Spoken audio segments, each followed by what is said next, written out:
안녕하세요. 자수실험실 라늄랩의 라늄입니다. 오늘은 티코스터를 만들어 봤어요. 빨간 털실을 가지고 놀고 있는 고양이가 있는 컵받침입니다. 몇 가지 스티치만으로 쉽고 간단하게 만드실 수 있어요. 고양이 티코스터의 도안은 라늄랩 블로그에서 다운로드 받으실 수 있어요. 고양이를 키우신다면 키우는 고양이를 표현해 보실 수도 있으실 거예요. 고양이 티코스터는 두 가지 종류의 도안을 블로그에 올려두었어요. 앞발로 털실을 건드는 고양이와 코로 털실의 냄새를 맡는 고양이 두 가지 버전이에요. 그럼 시작해볼까요?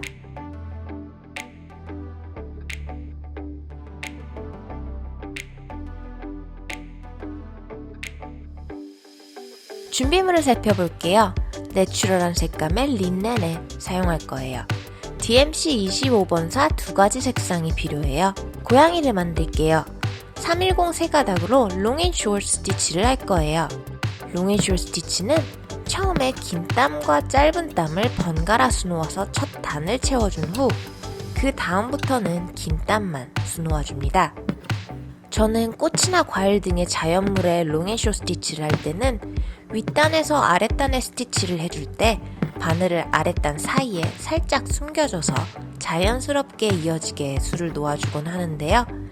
여기서는 조금 더 단정한 느낌을 주고 싶어서 같은 바늘 구멍에 바늘을 꽂아서 롱앤쇼트 스티치를 해줄 거예요. 같은 바늘 구멍을 이용해서 롱앤쇼트 스티치를 하실 경우 단이 더 확실히 구분되면서 깔끔한 느낌을 줄 수 있어요. 저처럼 원단에 미리 줄을 그려 놓으시고 스티치를 해주시는 것도 깔끔한 스티치를 하실 수 있는 방법 중 하나일 거예요. 롱앤쇼트 스티치로 고양이를 완성해주세요.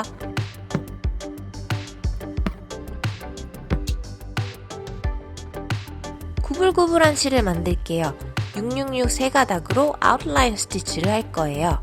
바늘을 빼서 한 땀 나가서 꽂아주고 반 땀 돌아와서 바늘을 빼주세요. 이제부터는 반 땀 나가서 바늘을 꽂고 이전 바늘 구멍에서 바늘을 빼주시는 것을 반복해주세요. 실타래에서 실이 구불구불 풀려나오는 부분을 수놓아주고 있는데요. 이렇게 곡선이 각이 작고 한 방향이 아닌 양쪽 방향으로 곡이 생기는 도안에서는 아웃라인 스티치를 하실 때 땀의 길이를 짧게 하면서 한 방향으로 실고리를 보내주시는 게 조금 더 자연스럽게 곡선을 처리하실 수 있는 방법이에요. 곡은 작은데 땀의 길이가 길면 아웃라인 스티치에서 실고리가 위로 튀어나오거나 곡이 충분히 표현이 되지 않을 수 있어요. 그래서 짧은 땀으로 곡의 각을 나누어 쪼개어 표현하시는 것을 추천드려요.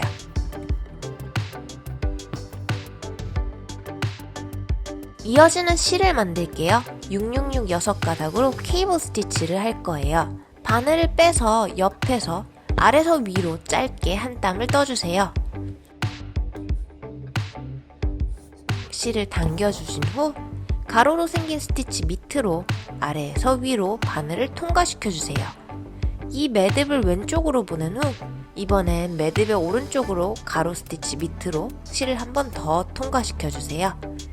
이때 원단 쪽의 실은 바늘 밑으로 보내주시면서 실을 당겨서 매듭을 완성시켜주세요. 이제 또 적당한 간격을 띄고 아래에서 위로 한 땀을 떠서 매듭을 시작해주세요. 케이블 스티치는 볼륨감이 있는 매듭을 만들어주시는 것이 중요한데요. 그렇기 때문에 너무 실을 당겨서 매듭을 만들어주시면 매듭 크기도 작아지면서 단단해지기 때문에 살짝 손에 힘을 풀고 실을 당겨주세요. 이 도안에서는 고양이가 실을 가지고 장난치다가 엉켜버린 실을 표현하면서 티코스터의 장식적인 요소를 더해주는 용도로 케이블 스티치를 사용하였습니다. 케이블 스티치는 매듭을 간격 없이 붙여서 장식적으로 사용하는 경우가 많은데요. 여러 스티치들이 그렇듯이 응용하기 나름이라고 생각해요. 그래서 저는 조금 간격을 띄워가며 매듭을 만들어 주었어요. 이렇게 간격을 띄워주실 때는 당연히 일정한 간격을 유지해 주셔야 전체적으로 보았을 때 예쁜 스티치가 될 수 있겠죠?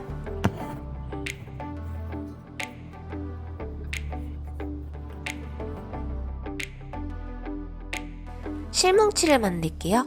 666 6가닥으로 패딩 사틴 스티치를 할 거예요.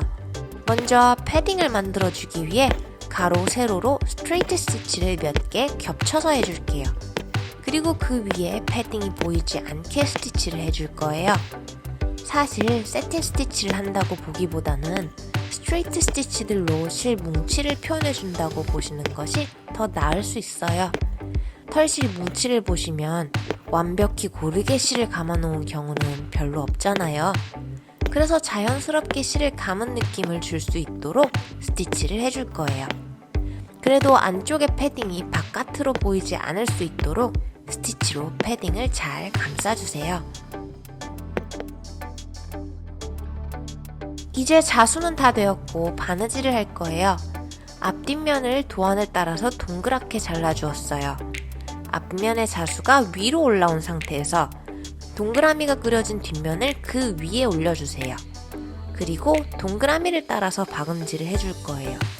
핀으로 앞뒷면을 잘 고정시켜주세요.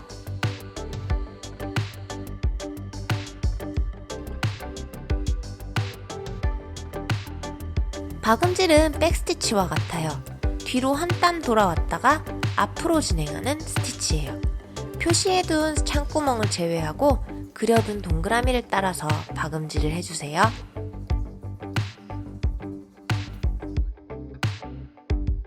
박음질을 따라서 앞뒷면 사이를 가르며 다림질을 해주세요.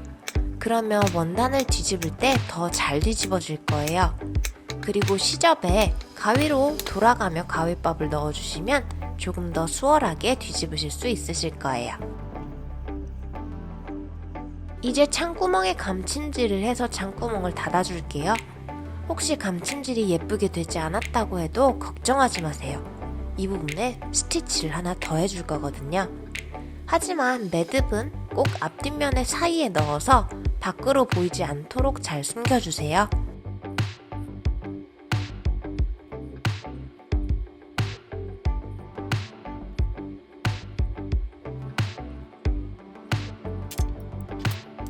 이제 코스터의 옆면을 따라서 휘프트 체인 스티치를 해줄 거예요.